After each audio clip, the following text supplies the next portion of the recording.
அப்படியே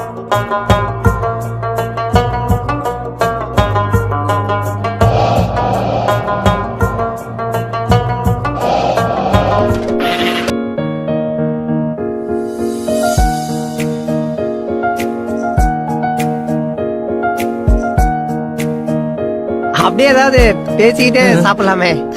இல்ல சாப்பிடும்போது பேசக்கூடாதுல்ல. அப்புறம் சட்னி சாம்பார்ல எப்படி கேப்பீங்க?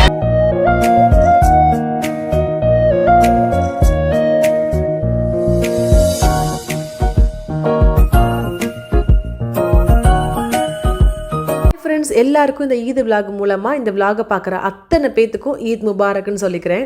நம்மள நிறைய பேருக்கு சிறப்பாவே அல்ஹம்துலில்லாஹ் ஈத் முடிஞ்சிருக்கும்னு நினைக்கிறேன். ஆனா சிலர் வந்து பேச்சுலரா இந்த மாதிரி கல்ஃப்ல எல்லாம் ஒர்க் பண்றவங்களுக்கு இன்ஷா அல்லாஹ் கண்டிப்பா ஒன் டைம் ஃபேமிலியோட செலிப்ரேட் பண்ணக்கூடிய பாக்கியத்தை இறைவன் அவங்க எல்லாருக்கும் கொடுக்கட்டும். நம்ம ஒரு ஃபேமிலியா செலிப்ரேட் பண்றோம் அப்படின்னா அதுக்கு ஒரு அலாதியான சந்தோஷம் கண்டிப்பா இருக்குது. உங்க எல்லாருக்கும் அது இன்ஷா அல்லாஹ் நெக்ஸ்ட் இயராவது கிடைக்கணும்னு துவா செஞ்சுக்கிறேன். லாஸ்ட் ஈத் விலாக்லயே பார்த்திருப்பீங்க இந்த மாதிரி அழகா டெக்கரேஷன் எல்லாம் பண்ணி டேபிள் மேல காலையில முடி வச்சுதான் இருந்தேன். அதுக்கப்புறம் காலை தொழுகைக்கு போகும்போது இது எல்லாத்தையும் கலெக்ட் பண்ணி ஒரு பேக்ல போட்டு எடுத்துட்டு போயிட்டேன். நான் இந்த மாதிரி குட்டி குட்டி சாக்லேட்ஸ் எல்லாம் எதுக்கான இந்த சின்ன சின்ன பசங்க எல்லாம் வந்து ஆசையா தொழுகிறதுக்காக வராங்க இல்லையா, அவங்க தொழுது முடிச்சுட்டு வரும்போது அவங்க கையில ஆசையா ஈத் முபாரக்னு கொடுக்கறதுல சூப்பரா இருக்கும். நீங்களும் ட்ரை பண்ணி பாருங்க கண்டிப்பா. Hi friends, welcome to Safina vlogs. எல்லாருமே ஹாப்பியாவும் சேஃபா இருப்பீங்க நம்புறேன்.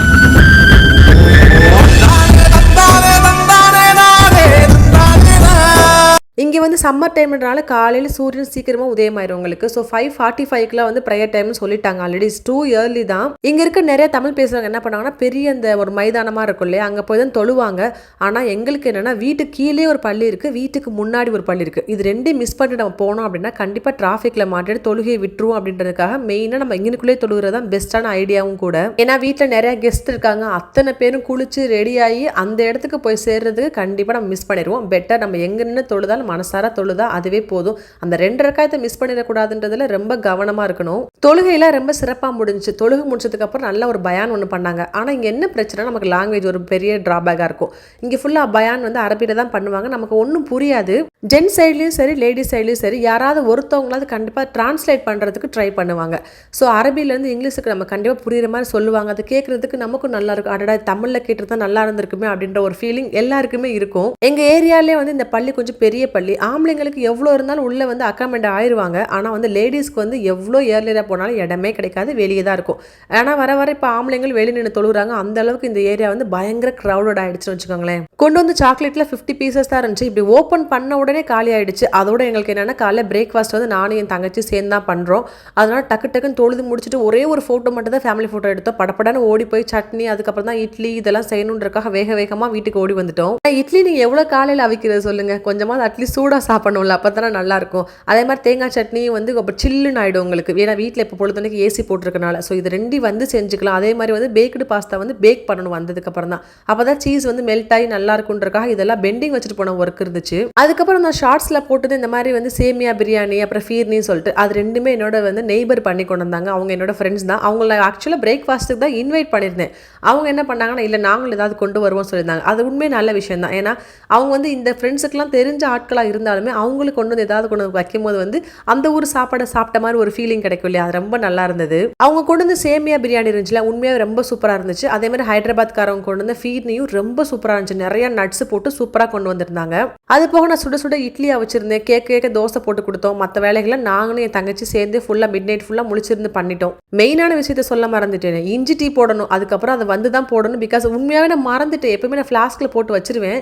ஆனால் என்ன ஞாபகமோ தெரியல, டீயும் போடாமல் வச்சுட்டு போயிட்டேன் நான். என்னோட பிளான் எப்படி இருந்துச்சுன்னா, சப்போஸ் பிரேக்ஃபாஸ்ட் கொடுக்க லேட்டானா கூட ஃபர்ஸ்ட் எடுத்து டீ கொடுத்துருவோம் வந்த உடனே, அதுக்கப்புறம் பிரேக்ஃபாஸ்ட் கொடுக்கலான்னு. ஆனால் டீயே போடாமல் வச்சுட்டு போயிருக்கேன்றது வந்ததுக்கப்புறம் தான் எனக்கு ரியலைஸாக ஆச்சு. அதுக்கப்புறம் நிறைய பேர் என்கிட்ட கேட்குறது இட்லி பாத்திரம் எங்கே வாங்கினீங்கன்னு சொல்லுங்கன்னு சொல்லிட்டு சொல்கிறேன், மக்களுக்காக சொல்றேன். இந்தியால சேலம் சரவணா ஸ்டோர் இருக்கு இல்லையா, அங்க வாங்கியிருந்ததுதான் இது. இந்த இட்லி சட்டி வந்து உண்மையாவே ரொம்ப சூப்பருங்க. குவாலிட்டி வைஸ் ஆகட்டும், அது எல்லாமே ரொம்ப கெட்டியா சூப்பரா கொடுத்துருப்பாங்க. உங்களுக்கு மாவு மட்டும் கரெக்டா ஆட்டி எடுத்துட்டீங்க அப்படின்னா, லைட்டா ஆயில் மட்டும் போட்டு எடுத்தீங்கன்னா ஒட்டாம சூப்பரா வருது உங்களுக்கு இந்த சட்டி. நீ நினைக்கலாம் என்னடா டீ பவுடர் அள்ளி கொட்டுது, சுகர் அள்ளி கொட்டுதுன்னு. எனக்கு இப்படி போட்டே பழக்கமாயிருச்சு. எனக்கு தெரியும் இந்த க்ரௌட் இவ்வளவு பேர் இருந்தாங்கன்னா அந்த ஃபிளாஸ்க்ல இவ்வளவு பால் இவ்வளவு ஊத்துனோம்னா எவ்வளவு சுகர் போடணும்னு சொல்லிட்டு எனக்கு மனப்பாடமா தெரியும். அதனாலதான் கான்பிடென்ட்டா அள்ளி கொட்டுறது எல்லாமே.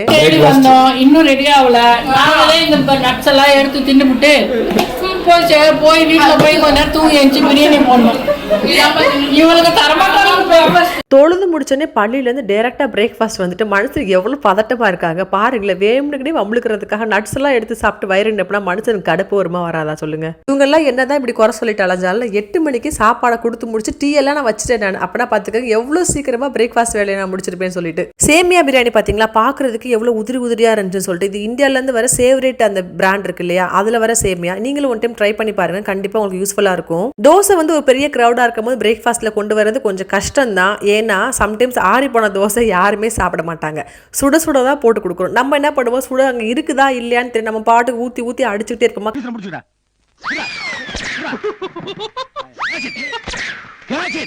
கடைசியில் இருக்க தோசை அப்படியே நின்று போயிடும். கடைசியில் லேடிஸ் தலையில தான் அது வந்து ஒவ்வொரு டைம் விழுகுது. நான் வந்து ஒரு சட்டி நிறைய சேமியா வச்சிருந்தேன். என்னோட ஃப்ரெண்ட் என்ன பண்ணிட்டாங்க, ஒரு சட்டி நிறைய ஃபீர்னி கொண்டு வந்துட்டாங்க. செம்ம காமெடியா போச்சு. பிரேக்ஃபாஸ்ட் வேலையோ இல்லை டின்னர் லஞ்ச் எதுவாக இருக்கட்டும், நம்ம கஷ்டப்பட்டு அதை எடுத்து செஞ்சு அதை அழகாக டிஸ்பிளே பண்ணதுக்கப்புறம் எல்லாரும் சாப்பிட்றாங்க பார்த்தீங்களா, அதில் ஒரு மன திருப்தி ஒன்று கிடைக்கும். அது எப்போவுமே எனக்கு ரொம்ப பிடிக்கும். இந்த மாதிரி எல்லாரும் நல்லா சாப்பிட்றாங்க அப்படின்னா எனக்கு ரொம்ப சந்தோஷமா இருக்கும். ஆக்சுவலாக ஃபர்ஸ்ட் பிரேக்ஃபாஸ்ட்டை பற்றி டிஸ்கஸ் பண்ணும்போது நானும் என் தங்கச்சி என்னென்னமோலாம் ட்ரை பண்ணோம். அது பண்ணலாமா இது பண்ணலாமான்னு, பூரி கூட போடலான்னு கூட ட்ரை பண்ணோம். அப்புறம் யோசிச்சு பார்த்தேன், அதெல்லாம் ரொம்ப கஷ்டம். நம்ம ஒன்று பரத்தி வைக்கிறதுக்கு ஒரு டைம் எடுக்கும். அதுக்கப்புறம் சுட சுட நின்று எண்ணெயில் போட்டுக்கிட்டே இருக்கணும். அதெல்லாம் ஒரு பெரிய கஷ்டமாயிரும் இல்லையா. அதனால தான் கொஞ்சம் ஸ்கிப் பண்ணிவிட்டு எது கொஞ்சம் ஈஸியாக இருக்கும், கொஞ்சம் கம்ஃபர்டபுளாக இருக்குன்ற மாதிரி ஃபுட்டாக நாங்கள் செலக்ட் பண்ணி எடுத்தோம். ரொம்ப கஷ்டமாக தான் இருந்துச்சு, ஆனால் நல்லா வந்துருந்துச்சு எல்லாமே. ஒரு 5 தோசை சுட்டு வச்சுட்டு அப்படியே பிரேக்ஃபாஸ்ட் வந்து ஸ்டார்ட் பண்ணிட்டோம். சேமியா இட்லி கறி குழம்பு சட்னி தோசை.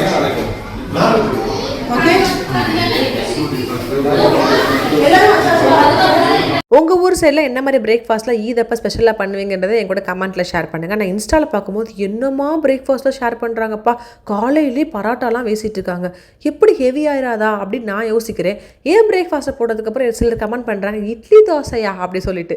என்னடா இது இட்லி தோசை சாப்பிட்டா கொஞ்சம் லைட்டாக இருக்குவே, நாங்கள் பிரியாணி வேறு சாப்பிட்றோம். ஆனால் என்னென்னா ஹெவியாக பிரேக்ஃபாஸ்ட் பண்ணுறவங்க யாருமே பிரியாணி பண்ண மாட்டேன்றாங்க. அவங்களே வேறு சொல்லிக்கிறாங்க என்னென்னா நாங்கள் பிரேக்ஃபாஸ்ட்டு ஹெவியாக செய்வோம், ஆனால் லஞ்ச் வந்து நாங்கள் வந்து செய்ய மாட்டோம் அப்படின்னு சொல்லிக்கிறாங்க. நாங்கள் பிரேக்ஃபாஸ்ட்டும் செய்கிறோம் லஞ்சும் செய்கிறோம், என்ன பண்ணுறது. நம்ம ஆட்கள் எப்படின்னா பிரேக்ஃபாஸ்ட்டும் ஸ்கிப் பண்ணக்கூடாது, அதே சமயத்தை வந்து லஞ்சும் வந்து பிரியாணி கண்டிப்பாக போட்டே ஆகணும். வீடு ஃபுல்லாக அந்த பிரியாணி மனத்தா தான் வந்து உங்களுக்கு ஈதுக்கான அர்த்தமே கிடைச்சிச்சுருவாங்க. அப்படியே சாப்பிட்டு முடிச்சதுக்கப்புறம் டீ ஸ்வீட்டு பாயாசம் அப்படியே அதையும் செட் பண்ணி விட்டாச்சு. ஏன்னா வந்து இதை நம்ம கொஞ்சம் டிலே பண்ண வச்சுக்கோங்களேன், அப்படியே சோஃபாவில் சரிஞ்சு தூங்கிடுவாங்க. அப்படி இல்லைன்னா ரொம்ப ஹெவி ஆயிடுச்சுன்னு சொல்லிட்டு எந்திரிச்சு போயிடுவாங்க. அப்போ செஞ்சதெல்லாம் வீணாக போயிருமே. பிரேக்ஃபாஸ்ட் முடிஞ்ச கையோட படப்படன் டீயும் போட்டு எடுத்து வச்சு அப்புறம் என்னோட ஃப்ரெண்டு கொண்டு வந்து கேக் கொடுத்துருந்தாங்க இல்லையா, லாஸ்ட் விளாக்லேயே சொல்லியிருந்தேன், ஃபார்மன் ஜாம் இருக்காங்களே அவங்க கேக் கொண்டு வந்து கொடுத்துருந்தாங்க. ஸோ அதில் அழகாக ஈத் முபாரக்னு வேற எழுதி இருந்துச்சு. ஸோ அதனால் நம்ம ஸ்பெஷலாக எதுவும் கேக் செய்யணும்னு அவசியம் இல்லை. அந்த கேக்கை எடுத்து வச்சு அதுக்கப்புறம் பாயாசம் எடுத்து வச்சு இஞ்சி போட டீ எடுத்து வச்சதுக்கப்புறம் அது ஒரு செட்டாக டேபிளில் இருக்கும்போது ரொம்ப இன்னும் சூப்பராக இருந்துச்சு. அதே மாதிரி குட்டி பிள்ளைங்களாம் கூப்பிட்டு அந்த கேக்கை கட் பண்ண சொல்லாமல் அந்த பிள்ளைங்களும் கொஞ்சம் நல்லா என்ஜாய் பண்ணாங்க. ஓகே நம்மளாம் கேக் கட் பண்ண போகிறோம் ஈதுக்குன்னு சொல்லிட்டு. ஏதோ அந்த கேக் இருந்தனால இப்படி ஒன்று இருந்துச்சுப்பா, இதெல்லாம் ஒரு ட்ரெடிஷன்லாம் கிடையாது, இதெல்லாம் நீங்கள் யாரும் ஃபாலோ பண்ணணும்னு அவசியம் இல்லை. நமக்கு ஃப்ரீயாக கிடச்சிச்சு கேக்கு, அதை நம்ம வச்சு செலிப்ரேட் பண்ணிக்கிட்டோம். கேக்கோட ஃப்ளேவர் வந்து பிஸ்தாச்சியோவில் கொடுத்துருந்தாங்க. செம்ம ரிச் அண்ட் க்ரீமாக இருந்துச்சுங்க, ரொம்ப சூப்பராக இருந்துச்சு. கொஞ்சம் காலையில் சாப்பிட்டாங்க. அதுக்கப்புறம் எங்கள் வீட்டுக்கு வந்த கெஸ்ட்டு ஃபுல்லாக காலி பண்ணிட்டாங்க, அவ்வளோ டேஸ்ட்டாக இருந்துச்சு. அப்புறம் லாஸ்ட் விளாகில் வந்து இந்த ஈத் டெக்கரேஷனை பற்றி நிறையா பேர் சூப்பராக இருக்குன்னு சொல்லியிருந்தீங்க. எனக்கும் ரொம்ப சந்தோஷமாக இருந்துச்சு. அப்பா பரவாயில்ல, நிறைய பேருக்கு இது பிடிச்சிருக்குன்ற மாதிரி எனக்கு ரொம்ப ஹாப்பியாக இருந்தது.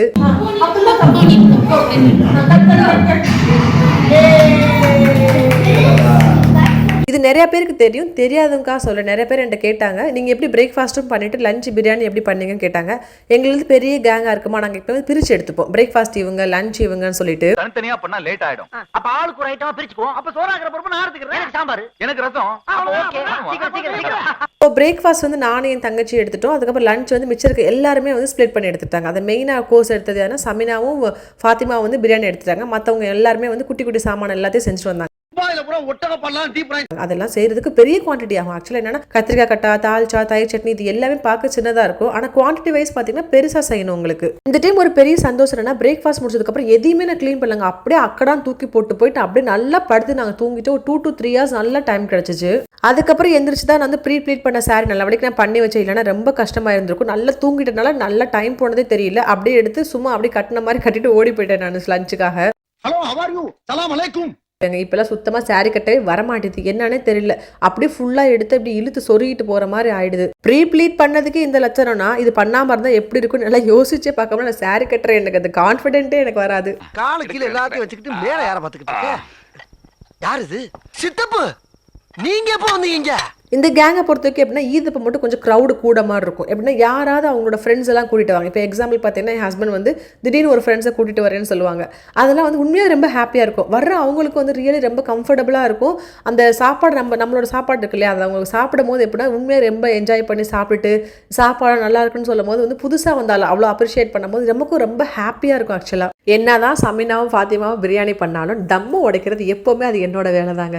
என் வீட்டில் பண்ணியிருந்தாலும் நான் தான் தம் உடைச்சு எடுத்து போடுவேன். இதே சமீனா குக் பண்ணியிருந்தாலும் நான் தான் தம் உடைச்சு எடுத்து போடுவேன். இவங்கெல்லாம் என்ன கிண்டல் பண்ணுவாங்க தெரியுமா, நல்லா ஒரு சேரில் உட்காந்துக்கிறேன், உட்காந்து நல்லா சோறை மட்டும் எடுத்து போடுவியா அப்படின்னு சொல்லி கிண்டல் பண்ணுவாங்க. ஆனால் அது ஒரு பெரிய வேலை, சோறை உடைக்காமல் எடுக்கணும். 3 சட்டியில் பிரியாணி பண்ணியிருந்தாங்க. 2 கிலோ 2 கிலோ 2 கிலோன்னு சொல்லிட்டு மொத்தம் 6 7 கிலோ பண்ணியிருப்பாங்க.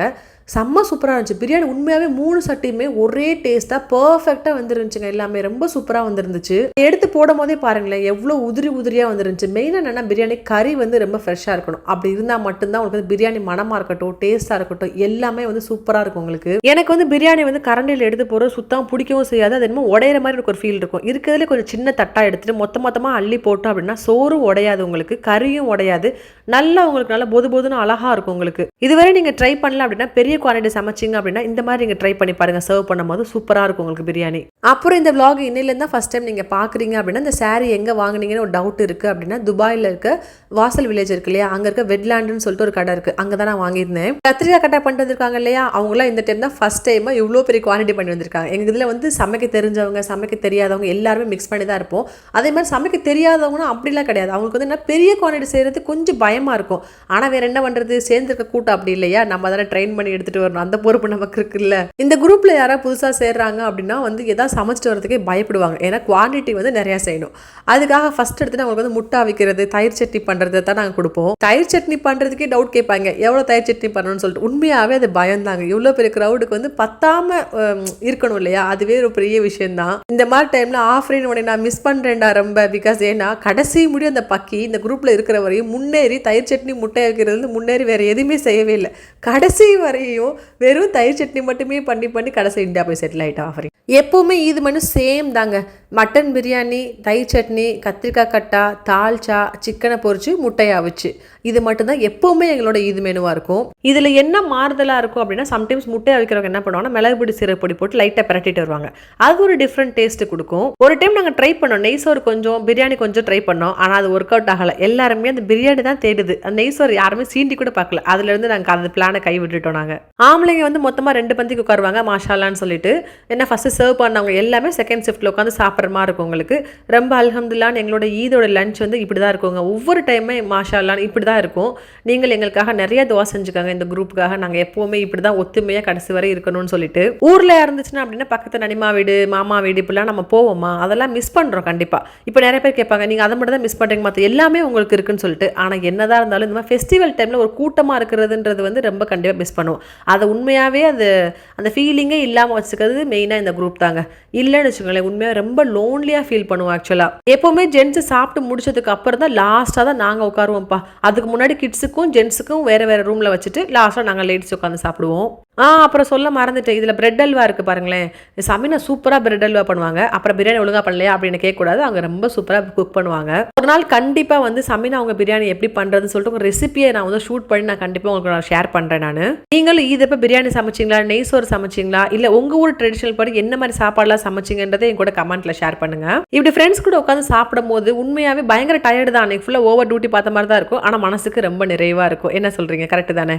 ரம்ஜான் முடிஞ்சு டேராலுக்கு கோல்டு சூக்கு போயிருந்தேன். அங்கே வந்து ஒரு குங்குமப்பூ கடை இருக்குது. அது பழைய காலத்து குங்குமப்பூ கடைன்னு வச்சுக்கோங்களேன். அது பயங்கர ஒரிஜினலாக இருக்கும் உங்களுக்கு. அதுவும் இல்லாமல் மெயினான திங் என்னன்னா உங்களுக்கு சின்ன குவான்டிட்டியிலேருந்து எல்லாமே அழகாக குட்டி குட்டி பாக்ஸ் போட்டு கிஃப்ட் கொடுக்குற மாதிரி சூப்பராக பர்ஃபெக்டாக வச்சிருப்பாங்க. நீங்கள் யாருக்கும் கிஃப்ட் கொடுக்குறீங்க அப்படின்னா சின்ன பட்ஜெட்டில் இருந்தால் கூட பரவாயில்ல, அதுக்கு அழகான குட்டி பாக்ஸ் போட்டு வச்சிருப்பாங்க. நீங்கள் வேணால் ட்ரை பண்ணி பாருங்க. இந்த குங்குமப்பூ கடையை பற்றி ஷார்ட்ஸ் நான் சீக்கிரமாக ஒரு வீடியோ போடுறேன். நோம்பப்ப நம்ம தான் கிஃப்ட் கொடுப்போம் அப்படின்னா எப்போவுமே பிருந்தாவும் கவிதாவும் எங்களுக்கு கிஃப்ட் கொடுத்துருவாங்க. இது எவ்வளோ பெரிய பிளெஸிங் என்னால் சொல்லவே முடியல. ரம்ஜானுக்காகட்டும் பக்ரீத்துக்காகட்டும் என்னோட பாடிக்கு கண்டிப்பா ஏதாவது ஒரு gift பண்ணிருவாங்க. எவ்வளவு சூப்பர்ல. அப்புறம் இந்த சாரியை பத்தி உங்ககிட்ட மெயினா சொல்லியே ஆகணுங்க. எனக்கு ரொம்ப பிடிச்சிருந்துச்சு. கலர் ஆகட்டும், அந்த கிளாத் ஆகட்டும், அதுல இருக்க அந்த ஷிம்மர், அந்த ஒரு மாதிரி ஜிகு ஜிகுன்னு இருக்கு பாத்தீங்களா, அதாகட்டும் ரொம்ப சூப்பரா இருந்துச்சு. மெயினா என்னன்னா சாரி வந்து ரொம்ப சிம்பிள் தாங்க. அதுல ஒரு லேஸை வச்சு தச்ச உடனே ரொம்ப கிராண்டான லுக்கு கொடுத்துச்சு. நீங்களும் இந்த கிளாத்ல வாங்கி கட்டாயம் யாராவது சாரி கட்டணும்னா ட்ரை பண்ணி பாருங்க, ரொம்ப சூப்பரா இருக்கும்.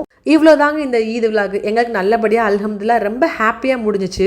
சப்ஸ்கிரைப் பண்ணி சப்போர்ட் பண்ற அத்தனை பேருக்கும் தேங்க்யூ. சப்ஸ்கிரைப் பண்ணாம பாக்குறீங்களா, வழக்கம் போல சப்ஸ்கிரைப் பண்ணி சப்போர்ட் பண்ணுங்க. இதே மாதிரி நிறைய நல்ல ஃபீல் குட்டான வீடியோஸ் எல்லாம் கண்டிப்பா என்னோட சேனல்ல வரும். இந்த டைம் லாங் வெக்கேஷன் போற அத்தனை பேருக்கும் நிறைய ஷாப்பிங் விலாக் நான் ஐடியாவோட இந்த நிறைய அடுத்தடுத்த வீடியோஸ் நான் அப்லோட் பண்றேன். இந்த மீனா பஜார்ல வாங்கி இந்த லேஸ் பாத்தீங்களா, அந்த சாரியோட அந்த ஓவர் லுக் கம்ப்ளீட்டா சேஞ்ச் ஆயிடுச்சு பாத்தீங்களா, கிராண்டா. நீங்களும் போய் அந்த கண்டை விசிட் பண்ணி பாருங்க. என்கிட்ட பர்சனலா பேசணும்னாவோ ஏதாவது டவுட்ஸ் இருக்கு அப்படின்னாவோ கண்டிப்பா எனக்கு இன்ஸ்டாகிராம் பேஜ்ல DM பண்ணுங்க. எனக்கு டைம் இருக்கும்போது கண்டிப்பா நான் ரிப்ளை பண்ணுவேன். ஐயோ அங்க வெக்கத்தை பாருங்க. ஐயாவுக்கு வெக்கத்தை பாருடா. இந்த வீடியோ கடைசி முடி பார்த்தா அத்தனை பேருக்கும் தேங்க்யூ ஸோ மச். எங்களுக்காக நீங்கள் துவா செஞ்சுக்கோங்க, நாங்களும் உங்களுக்காக நிறைய ப்ரே பண்ணிக்கிறோம். மட்டன் சிக்கனா எப்பா ரைத்தா வைக்கலப்பா.